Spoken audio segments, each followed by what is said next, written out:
Terus kemudian dia nyerah, dia lepas. Di situ pintunya katanya kebuka dan kembali dia melihat sosok yang sama, guys.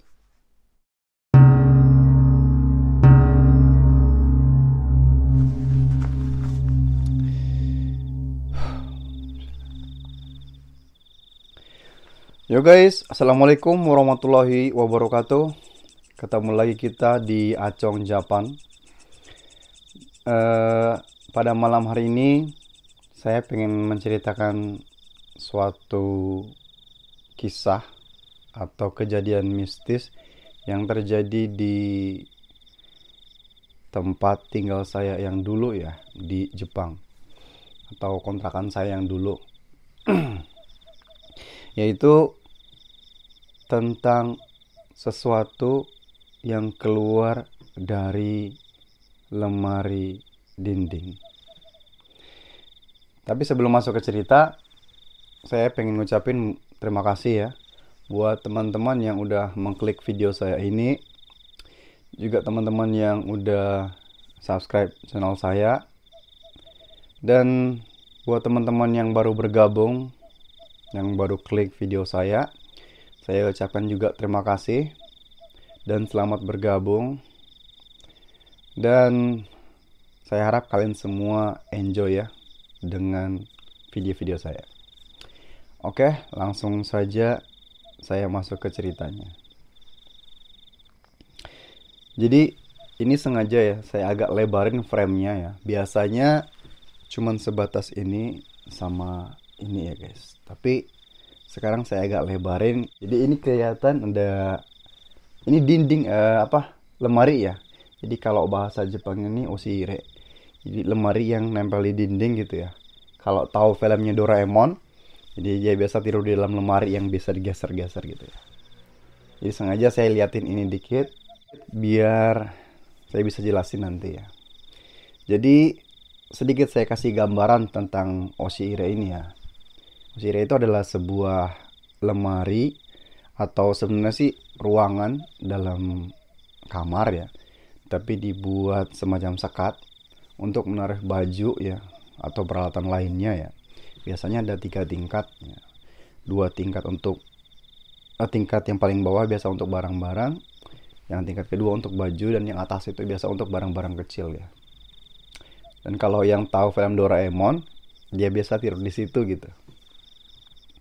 Dan untuk di Jepang sendiri itu banyak sekali ya cerita-cerita yang terjadi atau kisah-kisah mistis yang terjadi yang berhubungan dengan oshire atau lemari ini guys.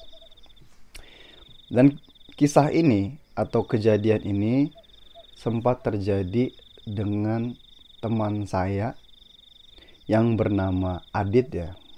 Ini nama samaran bukan nama asli ya. Jadi si Adit waktu itu dia numpang tinggal di tempat saya, di kontrakan saya waktu itu selama rencananya sih selama sebulan. Tapi entah kenapa dia cuman bisa bertahan beberapa hari gitu.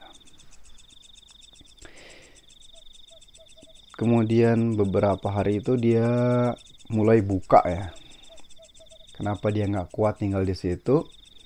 Dan akhirnya dia memutuskan untuk pindah ke tempat lain.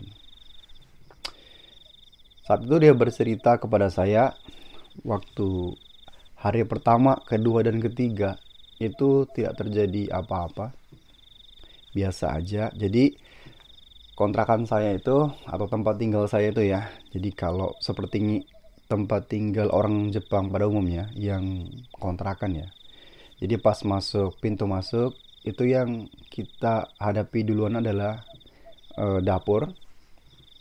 Dan kemudian di samping dapur biasanya ada kayak kamar, ada kamar ya, kamar mandi maksudnya. Ada kamar mandi, kemudian biasa ada mesin cuci atau mungkin mesin cucinya di beranda gitu.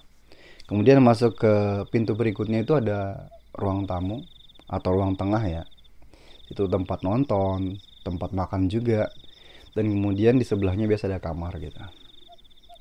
Dan waktu itu kalau pada pada umumnya saya biasanya tidur sendiri ya. Makanya dia minta izin ke saya, dia mau numpang tinggal sama saya dan rencananya sebulan. Dia datang ke saya, kemudian dia bilang, Acong, boleh nggak saya numpang tinggal sini? Terus saya bilang, ya kalau kamu mau apa adanya ya monggo gitu, silakan.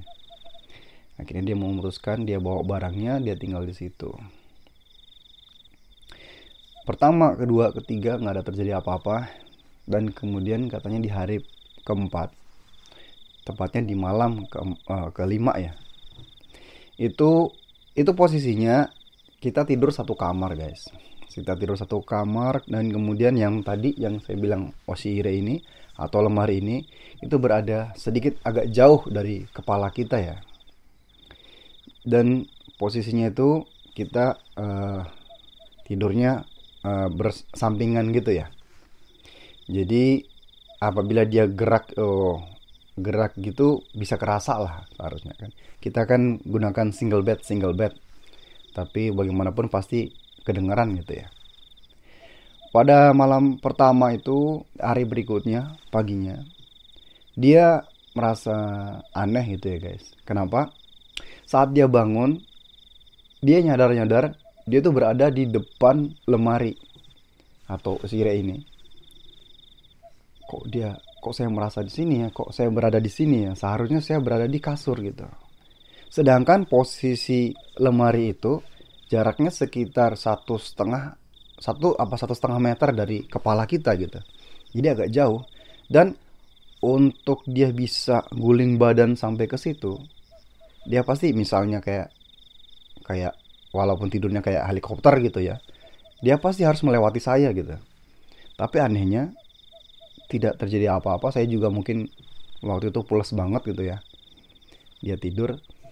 Tapi di malam pertama kejadian, dia cuman merasa biasa aja gitu ya. Dia masih positive thinking. Kemudian dia tidak menceritakan ya awalnya. Kemudian malam kedua terjadi hal yang sama, dan hari berikutnya juga dia bangun. Posisinya dia berada di depan lemari guys. Kemudian dia masih merasa heran gitu ya. Dia keluar dari selimut, dia di depan lemari gitu. Padahal waktu itu adalah udah masuk musim dingin gitu. Kemudian dia penasaran nih, kok tidur saya seperti ini gitu ya. Nah, tiba malam kejadian yang ketiga, dia tidur. Kita biasa tidur itu jam 11 guys. Jam 11 malam udah saya matiin lampu, tinggal pakai lampu kecil gitu ya. Kalau ini sekitar berapa watt ya, di bawah 5 watt gitu ya. Jadi nggak begitu terang ya, tapi minimal ada cahaya gitu. Nah, waktu tidur dia menutup wajahnya, dia menghadap ke atas, kemudian dia menutup wajahnya dengan selimut. Tapi saat itu dia berusaha untuk tidak tidur karena dia merasa penasaran dengan apa yang terjadi. Kemudian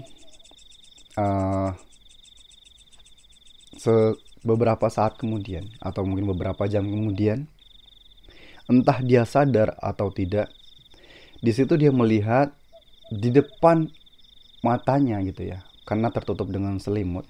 Tapi itu karena ada cahaya ya dari atas itu. Di depannya itu kayak ada bayangan-bayangan sedang menari-nari di depan dia gitu. Padahal bayangan itu harusnya terbang. Maaf guys. Jadi bayangan ada di depan matanya, seolah-olah sedang bermain gitu atau menari gitu depannya. Dan sontak dia pun kaget gitu. Wah, ini ada apa gini? Tapi dia terus memperhatikan bayangan itu. Dia menunggu pergerakan berikutnya dari bayangan itu. Namun tiba-tiba dia kaget karena dia merasa ada yang memegang di kakinya guys. Jadi kakinya itu kayak ada yang, pergelangan kakinya kayak ada yang mencengkram gitu. Nah, di situ dia sontak kaget dan membuka selimutnya. Tapi bayangan yang tadi itu tidak ada guys, menjadi hilang. Kemudian karena dia merasa nggak enak ya, dia takut membangunkan saya, akhirnya dia memilih untuk tidur lagi gitu ya. Kemudian kembali dia menutup wajahnya dengan selimut, namun dia berusaha untuk tidak tidur lagi ya guys. Namun untuk beberapa jam itu tidak terjadi apa-apa, dan tiba saatnya itu mungkin sekitar jam 3-an. Dia juga kurang paham ya jam berapa, tapi rasanya itu kayaknya udah subuh gitu, udah mau subuh. Itu dia kembali melihat bayangan itu. Dia melihat bayangan itu bergerak-gerak di depan, di atas selimutnya ya. Dia eh, juga mau melakukan hal yang sama, tapi anehnya mata dia itu seperti terbuai gitu, seperti eh, ditiup gitu ya. Jadi tidur, tidur, tidur. Akhirnya dia pun tertidur gitu. Akhirnya dia udah tidak sadarkan diri, dan paginya dia bangun, kembali lagi dia di depan lemari guys.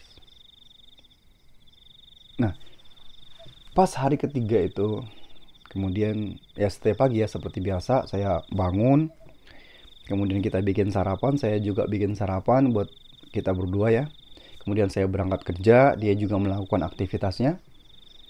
Dan setelah sore pun kita kembali ke tempat tinggal saya ya. Setelah saya duluan datang, kemudian dia datang, kemudian kita makan malam, dan di saat makan malam itu dia menceritakan semuanya. Dan bahkan dia menunjukkan pergelangan kakinya yang makin hari makin membiru guys.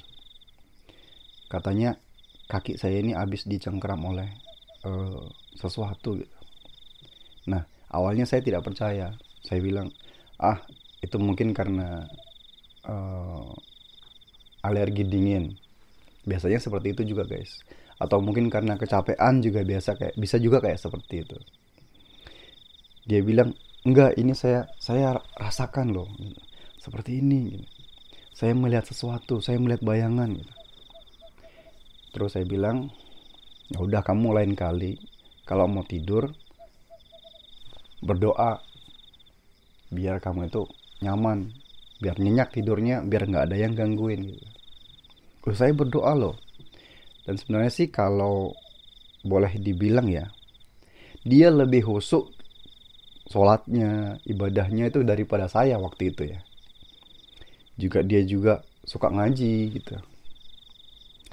Dan tiba malam berikutnya ya, itu malam kelima ya tadi. Malam malam kelimanya kan udah hari keempat, malam kelimanya kemudian dia tidur. Kita sama-sama tidur ya jam 11. Dan saya tidak terlalu mempedulikan hal tadi itu. Ya saya iya hati-hati aja gitu ya. Udah, kita kembali tidur, kita beristirahat karena besoknya lagi kita mau ada aktivitas ya, bekerja. Kemudian saat itu dia beda ya. Dia tidak menutup wajahnya tuh dengan selimut, tapi membuka, dan tapi dia menutup matanya guys. Dia menutup matanya seolah-olah dia menenangkan diri, seolah-olah sedang tidur, tapi dia berusaha untuk tidak tidur guys. 1 jam tidak terjadi apa-apa. Dan 2 jam kemudian, mungkin sekitar jam 1 ya, itu dia merasa ada yang bergerak dari kaki ya. Dari kakinya itu ada yang krosak, krosak, krosak, krosak. Itu dari kakinya guys. Kemudian dia merasa aneh, tapi dia tetap merem, dia tetap tutup mata gitu ya. Ada apa nih gitu. Kemudian dia sambil tutup mata dia menoleh ke arah saya ya, karena dia tahu saya di sebelah kanannya.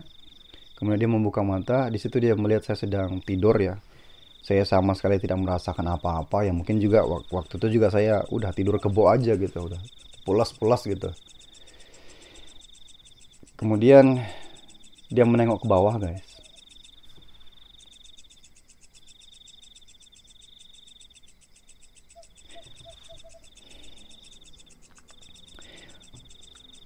Saat dia menengok ke bawah, dia melihat sesosok wanita yang sedang merayap dari kakinya ke atas tubuhnya, ke tubuhnya bagian atas, sambil terus memandang ke dia gitu. Namun wanita itu merayap tapi tidak menindih si teman saya tadi. Dia terus merayap dan sontak si Adit pun terpaku, nggak bisa gerak apa-apa. Itu waktu itu saya diceritakan itu dia benar-benar ekspresinya itu benar-benar pucat ya. Makanya saat saya ceritakan seperti ini, saya kembali mengingat ekspresi dia ya waktu itu dia ceritakan gitu ya. Jadi dia melihat wanita itu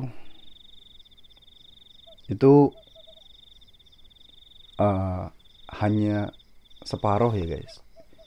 Jadi hanya kepala, tangan dan badannya, tapi bagian kakinya nggak ada. Dan katanya ada kainnya ya, kainnya panjang sampai berdarah-darah katanya kainnya tuh. Bajunya kali ya. Dia melihat sampai segitu. Kemudian saat dia melihat ke bawah itu, tiba-tiba wanita itu pun malah merayap ke dinding, merayap ke atas ya, ke loteng gitu ya.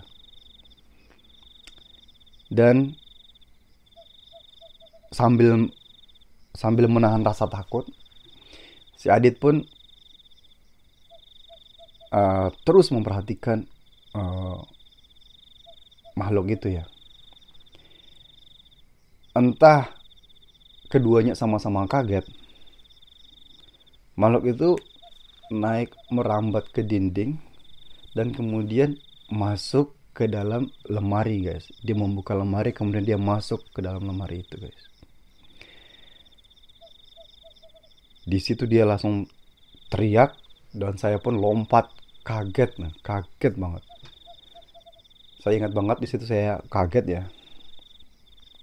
Terus saya bilang, kenapa nih, kamu kenapa malam-malam kok teriak gitu. Dia sambil nunjuk-nunjuk ke arah lemari ini ya guys. Ini bukan lemari ini ya guys, lemari yang tempat tinggal saya yang dulu ya, bukan di sini.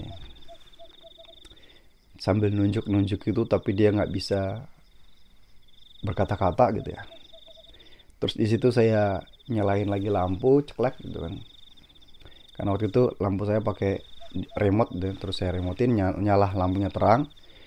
Terus saya ke lemari itu, kemudian saya membuka lemari itu. Saya tidak melihat sesuatu apapun gitu ya. Kemudian karena cahaya yang terang benderang itu, akhirnya si Adit pun jadi tersadar ya. Akhirnya saya saya ambil air putih ya. Saya cerita seperti ini malah jadi ingat ekspresinya dia gitu waktu itu ya. Si Adit itu benar-benar pucat banget ya waktu itu. Dan saat itu pun tanpa banyak kata saya percaya dengan apa yang terjadi gitu. Karena nggak mungkin saat bangun tidur dengan wajah seperti itu ya dia mempermainkan saya gitu ya. Apalagi jam seperti itu ya, udah jam 1-an gitu. Dia masih berisik gitu ya. Akhirnya saya ke dapur ngambilin air. Terus saya pegang bahunya, saya suruh minum. Akhirnya sambil itu saya bilang, kamu istighfar dulu, kamu istighfar. Setelah dia tenang, saya nanya, kamu udah tenang belum? Udah katanya. Bisa nggak ceritain? Akhirnya dia ceritain. Dia langsung nunjuk bahwa di situ ada sesosok wanita ya, berambut panjang. Itu matanya itu benar-benar tajam. Senyumnya itu benar-benar nyeramin banget ya. Tapi yang lebih seram daripada itu, wanita itu badannya hanya separuh, hanya sepotong ya. Dan berjalan dari kakinya ke badan si Adit. Dan saya lebih lebih terfokus ya waktu itu, langsung pandangan saya itu menuju ke cermin. Waktu itu saya punya cermin yang agak agak gede ya guys. Jadi cermin persegi panjang yang bisa digeser-geser itu cerminnya itu saya taruh di kaki, posisinya di dinding sebenarnya ya. Di dinding, tapi di bagian kaki kita gitu.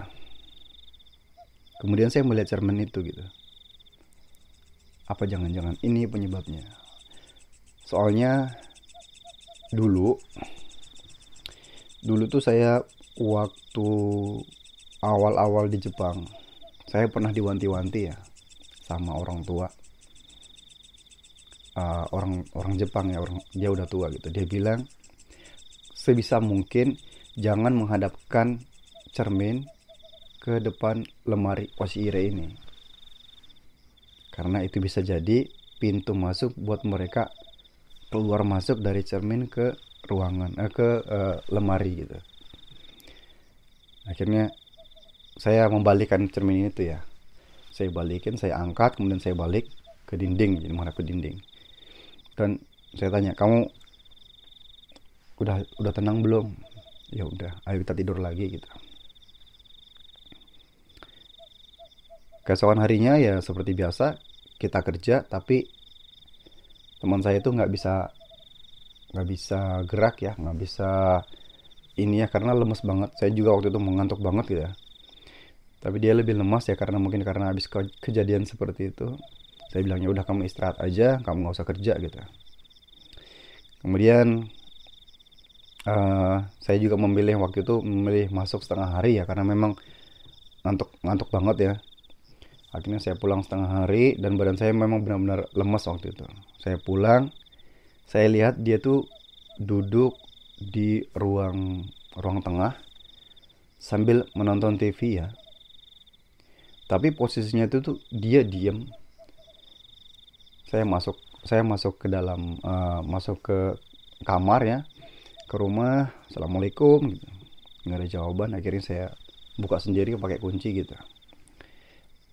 Eh, Pas saya masuk, saya lihat dia sedang nonton TV ya. Dia matanya itu, wajahnya itu menghadap ke TV, tapi sama sekali nggak gerak waktu itu. Padahal itu waktu itu masih siang ya. Terus saya nanyain, kamu udah makan belum? Dia nggak jawab. Kamu lagi ngapain gitu? Dia sama sekali tidak ada jawaban gitu guys. Terus awalnya saya cuekin, terus saya ke kamar kecil, terus ganti baju gitu. Ya segalanya saya kerjakan gitu kan. Ganti baju, terus waktu saya masuk ke kamar kamar tidur ya guys. Di situ saya melihat lemari, bukan lemari, apa namanya, jendela. Jadi jendela Jepang itu, selain daripada jendelanya yang ketutup, di depan jendela itu juga ada semacam apa ya, plat plat dari aluminium buat menutupin cahaya ya, biar kalau malam atau kalau belum dibuka itu cahaya dari luar tuh nggak masuk sama sekali. Jadi bisa gelap-gelap banget gitu ya, walaupun nggak banget banget gelap-gelap banget gitu, karena ada cahaya lain dari ruangan lain gitu. Tapi itu udah lumayan gelap gitu ya. Dan saya kaget kenapa itu belum dibuka, kan tuh kalau bahasa Jepangnya itu toe gitu ya. Jadi penutup jendela. Jadi kalau jendelanya ditutup pakai aluminium, kemudian jendelanya ditutup juga, kemudian tirainya juga ditutup, itu gelap banget ya, lumayan gelap itu ya. Terus saya perhatikan teman saya gitu, kok kamu diam aja gitu. Hei, kenapa diam aja? Terus dia merasa tersadar gitu. Udah pulang? Saya bilang, saya dari tadi udah mengucapin salam, udah ganti baju, udah ke kamar kecil gitu. Kamu nggak nyadar? Enggak, kata dia. Sekarang udah jam berapa, kata dia. Lah, sekarang udah siang loh, sekarang udah jam 1. Hah, kata dia. Tadi saya lagi nonton berita loh, kata dia. Oh, berita jam berapa? Jam 8 ya, jam 8 pagi gitu. Sekarang udah jam 1-an gitu. Terakhir saya ingat seperti itu tuh. Terus saya tanya, emang ada apa gitu. Kata dia, saat kamu berangkat tadi, itu dia kembali melanjutkan tidur ya guys, karena dia merasa ngantuk ya. Dan sekitar jam 8-an pagi, karena di ruangan kamar itu masih gelap banget ya, lumayan gelap. Dia melihat bahwa dari lemari itu gerak kebuka gitu sedikit, dan dari lemari itu keluar jari jemari yang memegang pintu lemari itu, kemudian digeser, dan dari ruangan gelap itu muncul mata dan gigi. Kemudian saat dia posisinya sedang tidur gitu kan, kemudian saat dia krosak, dia seperti itu, dia sontak bangun katanya. Kemudian dia melihat itu, di situ dia melihat itu tadi ya, tangan yang memegang dari dalam ya, yang memegang pintu lemari, dan mata dan gigi yang memperhatikan dia seperti itu guys. Karena dia merasa takut, dia bukannya lari, tapi dia berusaha menutup pintu itu ya, tuh pintu lemari, gitu. Tapi makhluk yang di dalam itu berusaha tetap membuka gitu. Dia menutup, jadi ada kayak dorongan gitu, terus kemudian dia nyerah, dia lepas. Di situ pintunya katanya kebuka, dan kembali dia melihat sosok yang sama guys. Di situ dia langsung lari ke tengah, karena di tengah itu ruangannya terang. Dia di situ katanya istighfar. Dia kaget setengah mati. Dia perhatikan kamar saya gitu, kamar tempat kita tidur, dan di situ tidak terjadi apa-apa. Akhirnya dia memutuskan untuk tidak menyentuh kamar itu sampai saya pulang gitu. Dan dia memegang remote TV dan dia nonton TV di situ ya. Dan saat dia nonton TV, jadi posisinya itu TV itu menghadap ke kamar, dan dia itu membelakangi kamar kita. Saat dia sedang menonton TV, tiba-tiba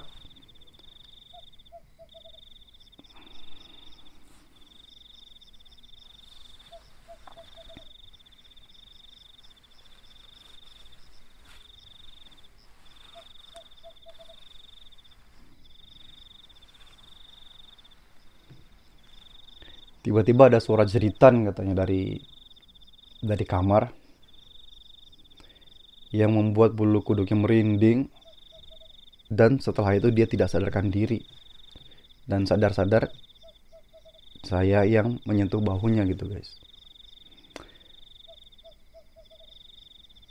Saat dia ceritakan itu, saya itu benar-benar terdiam ya, benar-benar perhatikan, mencermati ya, karena dia itu menceritakannya itu benar-benar pucat banget ya. Yang awalnya dia datang dengan segar bugar gitu, makin lama dia makin pucat, dan dia memperlihatkan pergelangan kakinya ya, yang makin lama makin birunya tuh makin kelihatan gitu.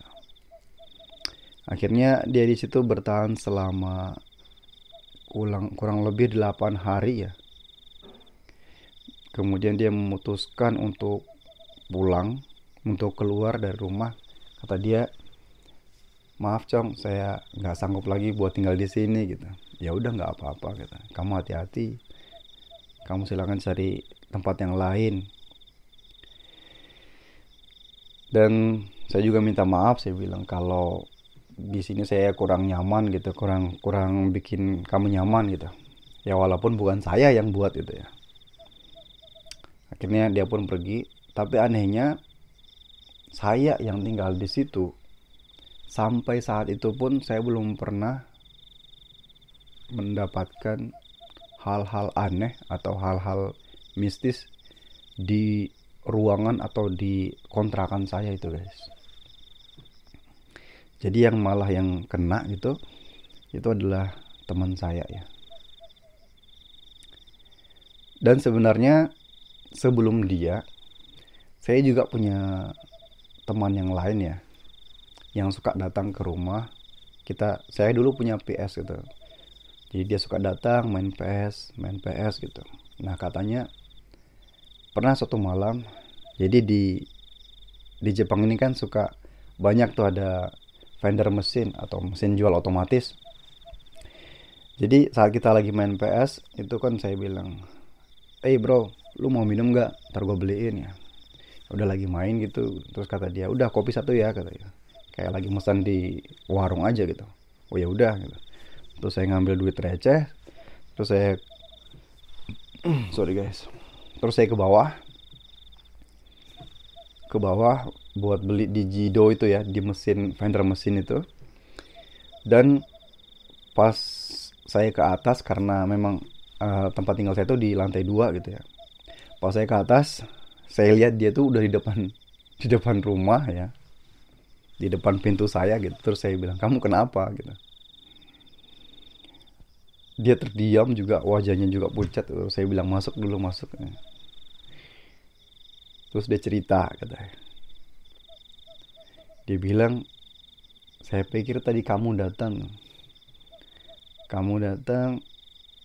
tanpa ada suara pintu, katanya. Terus megang bahu saya. Dan pas saya nengok, katanya, itu ada badan, ada sosok tubuh wanita gitu kan, yang tanpa bagian bawah, katanya. Di situ dia sontak langsung keluar kamar. Itu aja satu pengalamannya. Kemudian tidak terjadi apa-apa gitu ya. Di saya sih belum pernah terjadi, alhamdulillah ya. Tapi teman-teman yang datang itu pernah mengalami.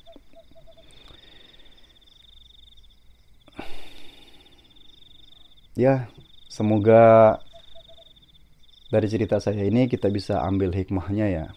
Jadi mungkin sebaiknya kalau kita tidur atau beristirahat itu ya, kita sebaiknya membentengi diri dengan berdoa gitu ya. Terus juga jangan lupa bersihkan diri ya, cuci tangan, cuci kaki. Lebih baik lagi kalau wudhu gitu, terus tidur. Oke guys, sampai di sini dulu cerita saya. Dan terima kasih udah menyaksikan cerita saya sampai akhir. Dan sampai ketemu di video saya selanjutnya. Wassalamualaikum warahmatullahi wabarakatuh.